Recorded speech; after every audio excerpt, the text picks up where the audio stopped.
So, one thing about this channel is we're gonna talk about all kinds of stuff here. It might be games, it might be why Attack on Titan is the best anime ever, it might be real life stuff. Something that is super important to me is helping people.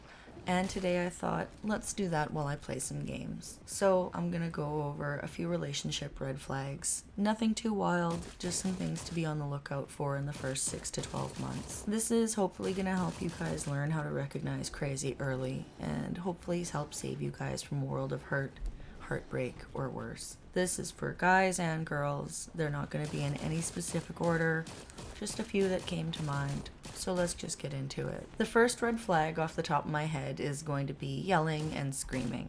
You will want to call this behavior out immediately, because if you let it slide, eventually it's going to turn into name calling, which is going to turn into cursing you out, and then that's going to slide right on into physical abuse. It's not going to happen right away, but what does end up happening is that when you let these behaviors slide, they will generally escalate and compound over time, because comfort breeds contempt. When a person treats you this way and you don't stop it, it sends a huge signal to this person that you either don't love and respect yourself enough to put a stop to it, or you don't know any better. Either way, that person is gonna run you all up and down over town. The world will not be doing you favors. No one's gonna stick out for you. No one's gonna say, oh, this person doesn't know any better, let me show them the ropes.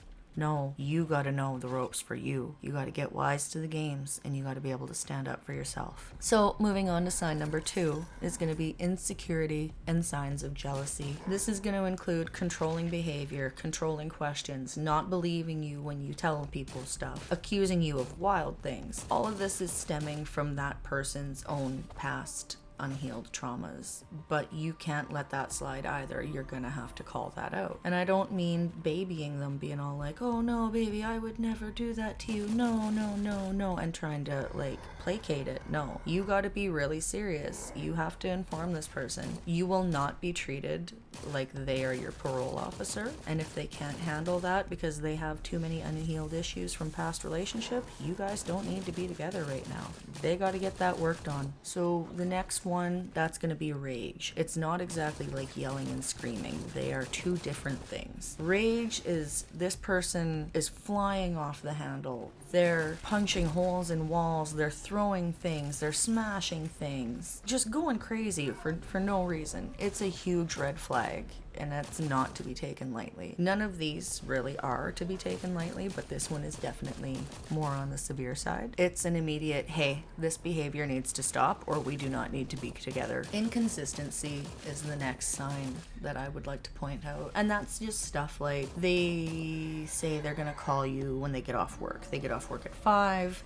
You don't hear from them until like 9 o'clock. Or I'm gonna call you Friday night, and you don't hear from them until Monday rolls around, and they hit you with a, oh, I'm sorry, I fell asleep, but what's been up though text. No, you don't let that slide. That's nonsense. That's bullshit. If someone says they're going to do something, you need them to be able to stick up to their end of the bargain. Like, that's, how can you be in a relationship with someone if you don't know that they're gonna hold up their end of the bargain, right? You can't even call me when you said you're gonna call me. Come on. The next red flag that we'll move on to is disrespect, and that's being spoken to in a way that could be deemed disrespectful, treated in a way that could be deemed disrespectful. It's pretty common sense. I won't spend too much time on it. It is up to the individual person to decide what they deem disrespectful.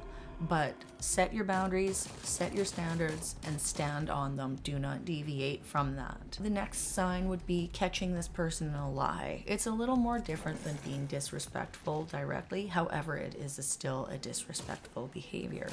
It's like, darn, you really think I'm stupid, huh? So it's your call. If you catch somebody lying to you, you can choose to call that out right there. Or you can just keep your mouth shut and see where they're going to take the story, see if they take you for a dummy. But at the end of the day, there is no room for lying in a healthy relationship. When I got out of my bad relationship, I realized that I didn't know anything about how to have a healthy relationship. So I wanted and I needed to learn how to heal and be a healthy person. I looked into relationship coaches, and I eventually settled on Tony Gaskins. And something that he always says is that communication in a relationship is like oxygen to life. So If you see any of these behaviors going on in the early stages of dating, go ahead and multiply them by at least 3. Because if you are seeing this in the first 6 to 12 months, as time continues and they get more comfortable with you, they get more complacent, that behavior is going to escalate by at least 3-fold, if not more. You don't have to leave the relationship just because you are seeing these behaviors. However, you do have to address them and let it be known going forward that they will not be tolerated, or you will have to end the relationship. Decide on the severity of the offense, if there's a chance to fix things, or if it's too much of a deal breaker. But it's important to have this knowledge because every day people are getting unalived by DV, domestic V. No, you can't say everything on YouTube. And it's because they didn't see the signs, or they saw the signs and they chose to ignore them. Or, you know what, they might not even have known the signs to look for to begin with. When we're growing up, we often see examples of love that are very toxic, and we just think that's how it is. But it's not. So we need to learn how to recognize crazy early. We need to speak to it. We need to call it out, and we need to give it a firm warning. Humans can change. You don't ever need to be a broken record repeating yourself over and over. You say it once, don't ever curse at me again, and that's it. It's done. If they do it again, it was on purpose, it was deliberate, and they are testing you to see if you're going to stand on business. And in that moment, you need to show them that you weren't bluffing. We play too many games. We let too much disrespect slide. If a person does not change their behaviors for you, you are not the one for them. Move on. Do not waste valuable years of your life with a person that actually hates you. Love yourself enough to walk away. Anyways, guys, that's all for now. If you made it this far, you're a real one, and I wish you so much success in life because you're out here getting that knowledge. Good for you, man. If you liked the video, consider hitting like and subscribe. I will continue to make this type of content. If you didn't like it, let me know in the comments. If you have anything to add, let me know in the comments. I will see you guys on the next video. Have a great day. Bye.